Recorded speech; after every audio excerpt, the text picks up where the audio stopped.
जीवन को देखें, अपने आसपास के लोगों को देखें, यहाँ हर कोई अपना लगता है। लेकिन जो अपने हैं, जो हमारे साथ चल रहे हैं, जिसको हम परिवार कहते हैं, अपने मित्र कहते हैं, प्रियजन, रिश्तेदार कहते हैं, कहने को वो हमारे अपने हैं, लेकिन उनका अपना दृष्टिकोण है, अपना नज़रिया है, अपनी सोच है। अपने हिसाब से वो ज़िंदगी को देखते हैं, अपने हिसाब से वो रिश्तों को देखते हैं। लेकिन हमें लगता है कि हम सब एक जैसे हैं, सब अपने हैं, लेकिन ऐसा कुछ भी नहीं है। हम यहाँ सहयोग ज़रूर देते हैं एक दूसरे को, लेकिन सबकी अपनी अपनी जीवन यात्रा है। कब कौन अपनी राह पे चल दे, कौन किस और अपने आप को ले जाए, ये हमारे हाथ में नहीं है।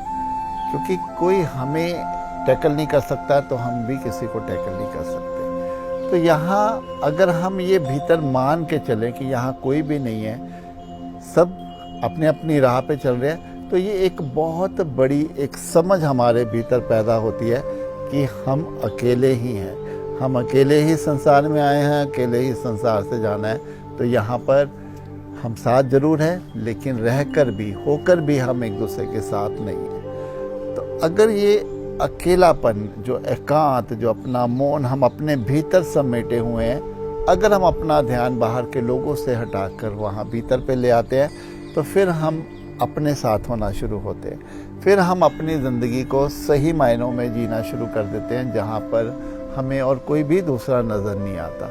हालांकि हम अपनी जिम्मेवारियाँ निभा रहे हैं, हम सबसे प्रेम के साथ चल रहे हैं, लेकिन भीतर हम निपट अकेले हैं। ये हमें मालूम है कि यहाँ सिर्फ़ और सिर्फ हम ही अपने हैं। और अगर हम अपने ईश्वर को अपने साथ लेके चलते हैं, तो उसमें कोई बुराई नहीं है, क्योंकि वो एक ईश्वर ही ऐसा है जो हमेशा हमें अपने भीतर महसूस होता रहता है कि हम अकेले हैं, तो वो भीतर हमारे साथ है। तो यहाँ पर हमें फिर किसी दूसरे की ज़रूरत भी नहीं पड़ती। लेकिन ये जो एहसास है, ये आता तो हमें ध्यान से है, आता तो अकेले रहकर ही है कि जब हम अपनी इस प्रकृति के साथ अकेले बैठते हैं, तब हमें ज्ञात होना शुरू होता है, तब हमें अध्यात्म हमारे भीतर उतरना शुरू होता है, हमें समझ आनी शुरू होती कि ये सफ़र जो है वो सिर्फ़ और सिर्फ हमारा है।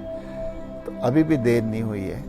अगर अभी भी लगता है कि हम डिस्टर्ब रहते हैं, हम खुश नहीं रहते हैं, तो कहीं ना कहीं हमारा ध्यान लोगों की तरफ ज़्यादा है। इसको ध्यान से देखें। अब इसको अगर अपने ही ध्यान को अगर हम अपनी ओर डाइवर्ट करते हैं, अपने भीतर आके सिमटते हैं, अपनी ही कमियों को, अपने विकारों को, बुरी आदतों को देखकर, उसके परिणामों को देखकर अगर हम उसे छोड़ते चले जाते हैं, तो एक वक्त आता है जब हम अपने आप को शुद्ध महसूस करना शुरू कर देते हैं, हल्का महसूस करना शुरू कर देते हैं। एक अच्छा एहसास हमारे भीतर रहना शुरू हो जाता है। तो ये तभी होता है जब अपनी यात्रा हम अपने साथ शुरू करते हैं।